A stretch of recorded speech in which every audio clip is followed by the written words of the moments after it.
The phone call came right after I clocked out of work, and the first thing I heard was my wife sobbing into the receiver. "I don't want this to ruin us," she said. "Please don't let this ruin us." I had no idea yet that those words were the beginning of the end of everything I thought I knew about my marriage. Let me go back, because to understand how that one phone call gutted me, you have to understand who we were before it. Her name was Marisol, and I'd loved her for 5 years. We had one of those relationships that started messy, on and off, breaking up and finding our way back to each other the way magnets do, no matter how far you pull them apart. But for the last 3 of those years, it had been steady, solid, the kind of stable I had never had growing up. We talked about everything. We made decisions together. We disagreed sometimes, sure, but I always caved in the end because keeping the peace mattered more to me than being right. Last year, I married her. I stood in front of the people we loved, and I promised her my whole life, and I meant every syllable of it. We weren't in an easy place, though. We were living in my mother's house, and if you've never lived in a toxic home, count yourself lucky. My mother had a way of making you feel small, of finding the soft places inside you and pressing on them until you apologize for things you didn't do. We'd been crammed under her roof for 8 months, saving every dollar we could, and the whole time I kept telling myself it was temporary. It was a means to an end. We were building toward our own place, our own life, away from all of that. Marisol hated it there too.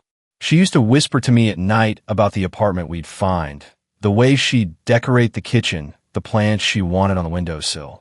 Those whispers were what kept me going. Then she told me about the trip. She wanted to fly back to Jamaica, her country, her home, the place her family still lived, for 3 weeks over the holidays. She'd go with her friend, a woman I'll call Tanya, and her mother. 3 weeks. I remember the exact feeling in my chest when she said the number out loud, like someone had let the air out of a tire. 3 weeks was a long time.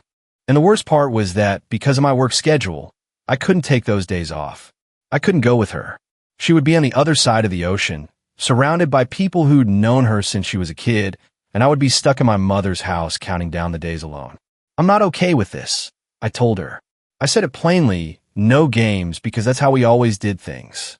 3 weeks is too long. I don't want to be away from you that long, and I can't come with you. She laughed. She actually laughed, soft and dismissive, and waved her hand like I was a child afraid of the dark. 3 weeks will fly by, she said. You won't even notice. I'll be back before you know it. And when I pushed further, when I admitted the thing I was really afraid of, that the men down there would see a beautiful woman and try their luck, try to get in her head, she reassured me with a steadiness that I clung to like a life raft. "Nothing is going to happen," she said. "I'm married. I won't do anything, and no one is going to try anything with a married woman." I believed her. God help me, I believed her completely. So I let it go. I swallowed my worry, and I drove her to the airport, and I kissed her goodbye, and I watched her walk through those sliding doors with her mother and Tanya, and I told myself I was being paranoid. The 3 weeks crawled. I won't pretend they didn't. But I filled them with work and with planning, and when she came back in the first week of January, I held her at the airport like I'd been holding my breath the whole time she was gone. For a while, everything seemed fine. We slid back into our rhythm as a married couple. We doubled down on the apartment search, treating it like a mission, because getting out of my mother's house had become the most important thing in both our worlds. And then we found it, a place a friend of her family was renting out, reasonable, ours if we wanted it. We signed the lease. We started boxing up our lives. I remember the relief of it, the way the future finally felt like it had a door we could walk through. But something was off with her. I noticed it in the small things, the way you notice a sound in your house that wasn't there before. She got agitated over nothing. A misplaced set of keys, a question asked twice, and suddenly she was snapping at me.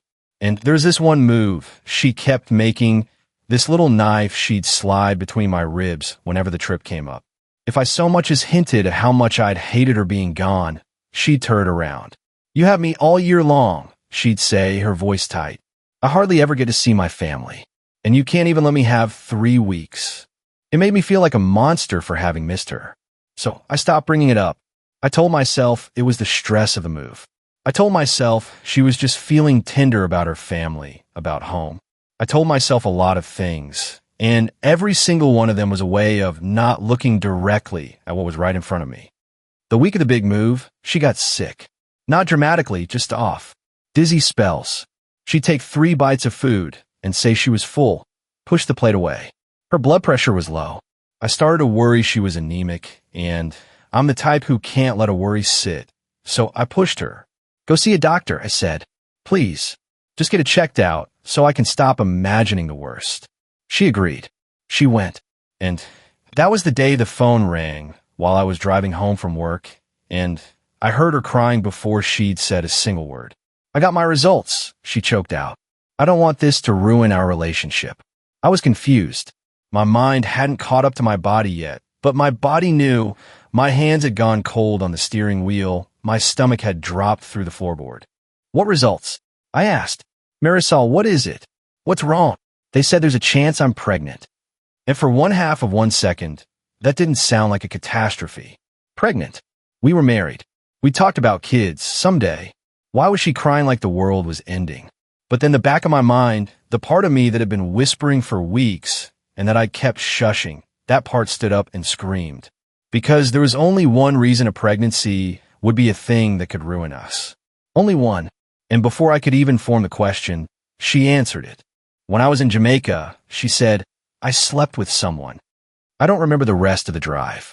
I don't remember the road, the lights, the turns. I remember the sound my own breath made. The woman I had begged not to leave, the woman who had laughed at my fears and looked me in the eyes and promised me that nothing would happen because she was married, because she would never. She had done the exact thing I was terrified of. And not only had she done it, she'd kept it from me. She'd come home and kissed me and plan an apartment with me and let me build a whole future in my head, all while carrying this inside her. Literally carrying it.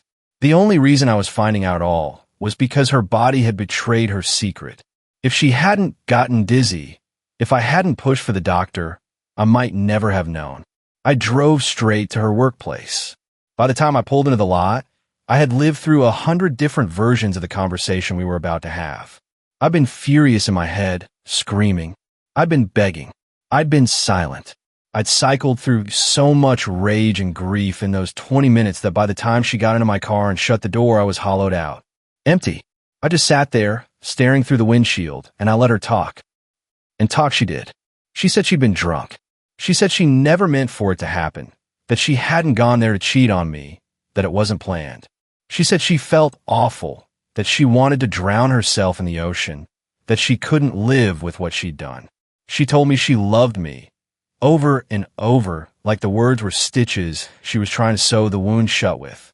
And every time she paused, every time she tried to explain it away or reach for me, I said the same 5 words, quietly, like a metronome that wouldn't stop.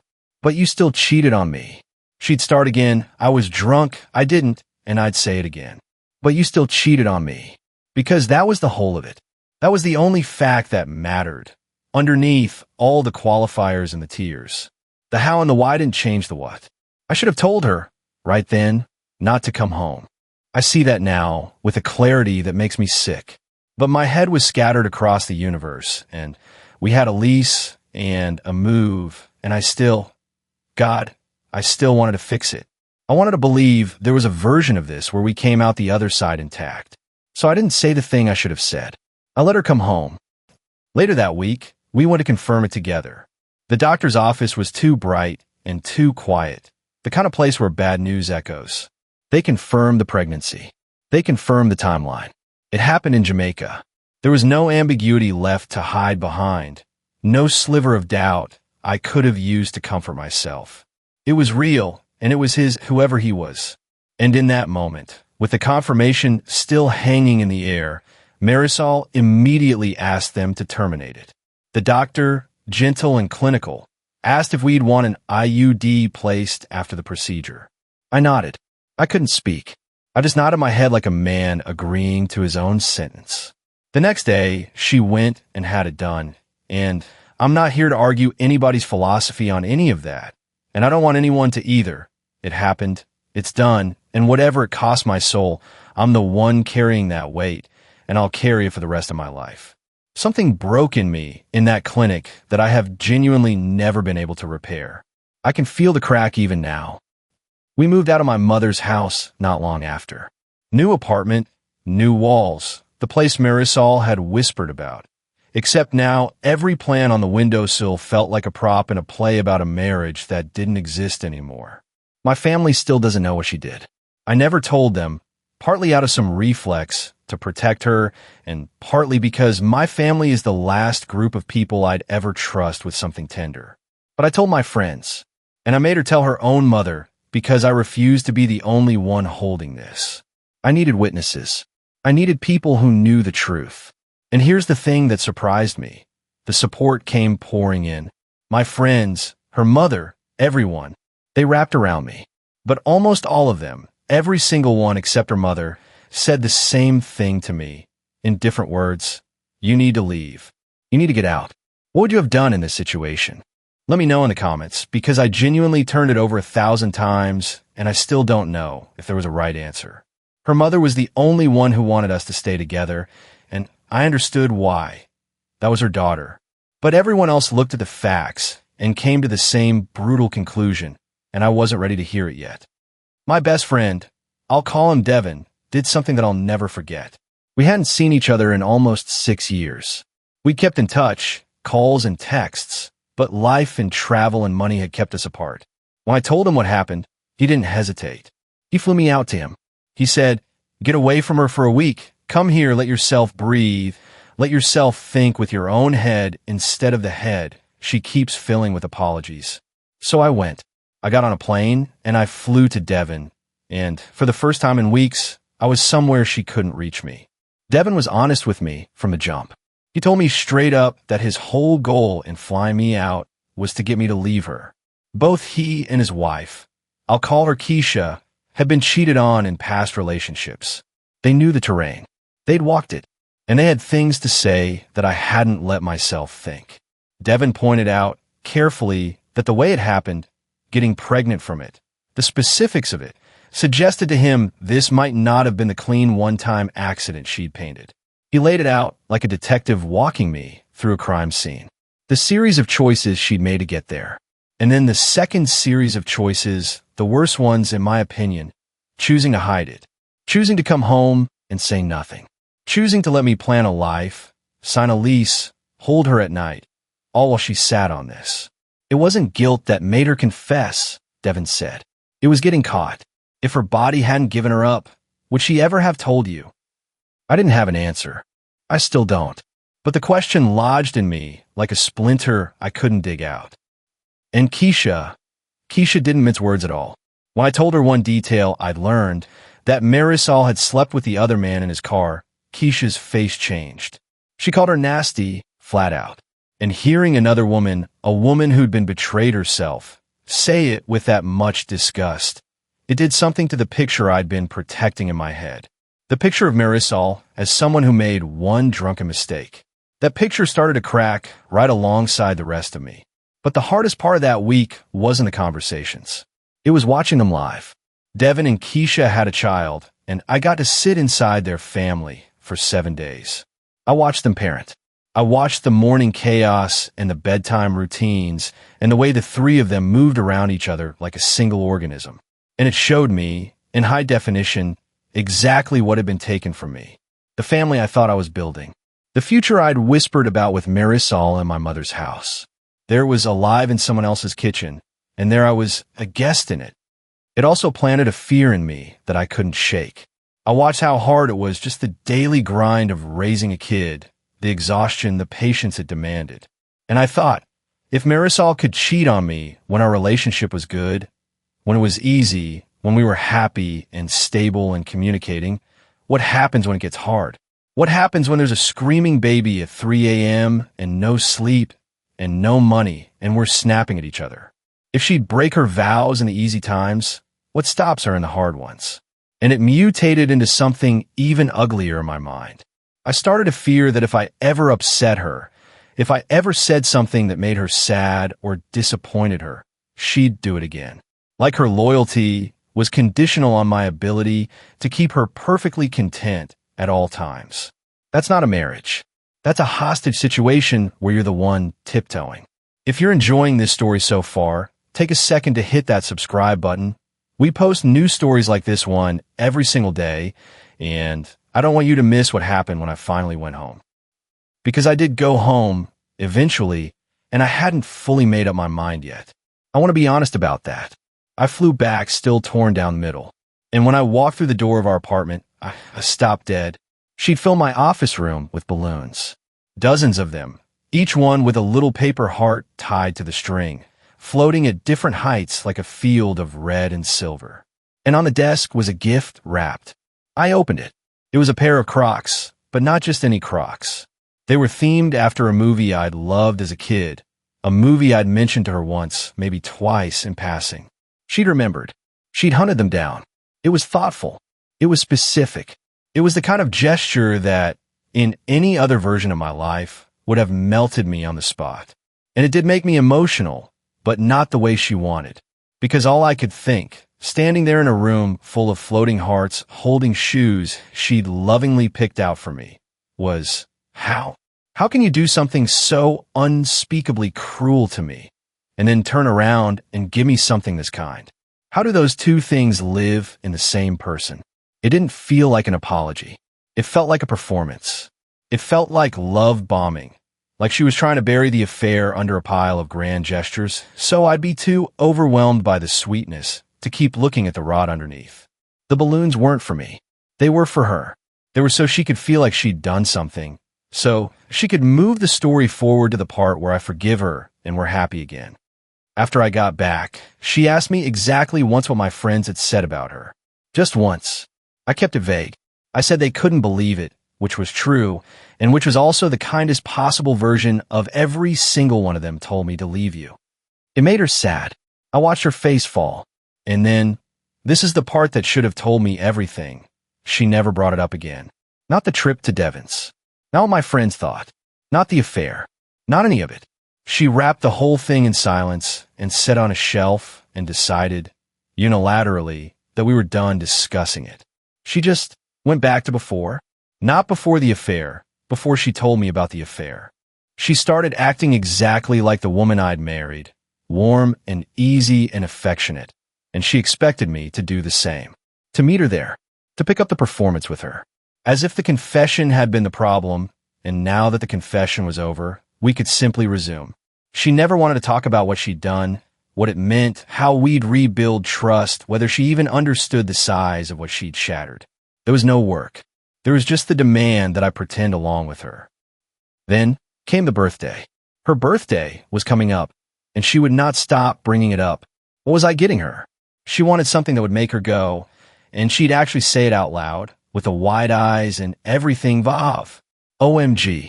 She wanted to be wowed. And a couple of nights before, she got quiet and vulnerable and told me, almost wounded, that she didn't feel that same warmth and excitement from me anymore. That the way I used to light up for her birthday for her, it wasn't there. She said she felt like I was drifting away from her, like I was slipping through her fingers, and she said it like she couldn't fathom why. I want you to sit in the insanity of that with me for a second.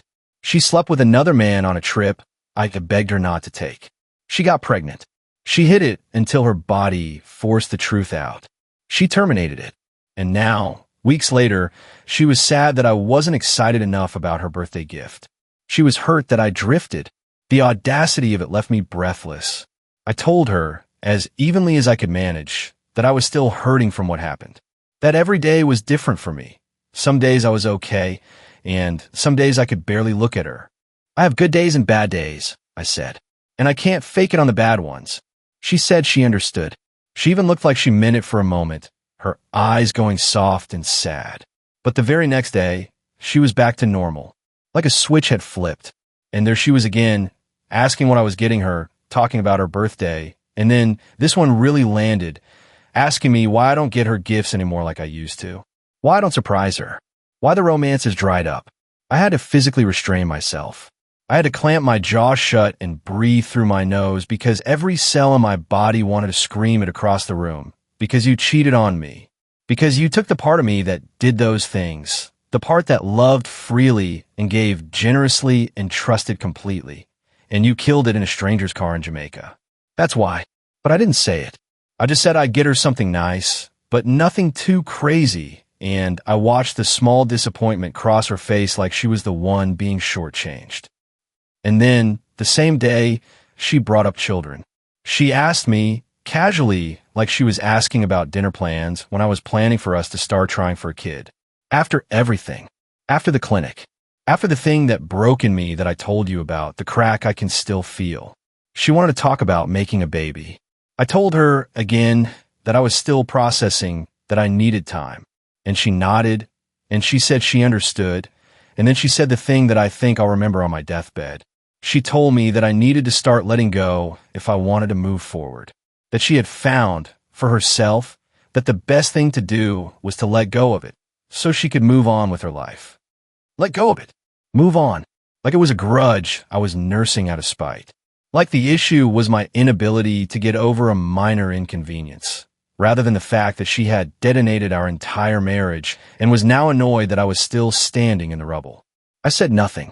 I just told her we could try next year, that we needed time to save money, which was true, but mostly it was a way to buy myself room. Inside, though, I was reeling. I felt insulted in a way I can't fully describe. Because let go and move on, those weren't her words. Or rather, they were, but they were also someone else's first. They were my mother's words. That's the exact phrase my mother used to throw at me after she'd tore me down, after she'd said something cruel and watched it land. Just let it go. Why can't you let go? It was the language of people who hurt you and then resent you for the inconvenience of your pain. That was the moment I understood, with total clarity, that she would never see me. Not really. My feelings weren't a thing to be honored or worked through. They were an obstacle between her and the life she wanted to get back to.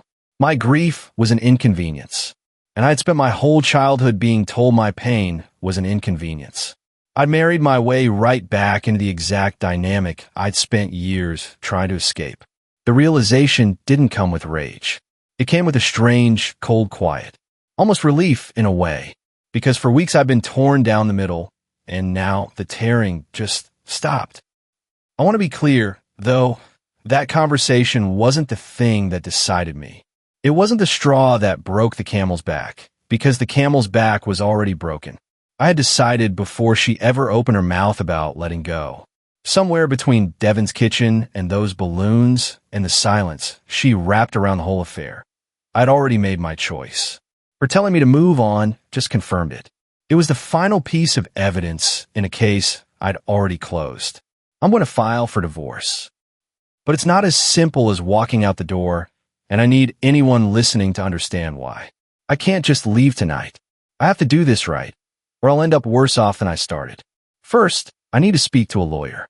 I need to understand what this actually looks like, what my liabilities are, what I'm on the hook for, what the lease means, what I'm walking into. I'm not going to blow up my own life out of emotion and find out later I torch myself in the process. And second, and this is the big one, I need somewhere to go, because going back to family isn't an option. I have a deeply toxic relationship with mine, the same family whose house we just clawed our way out of.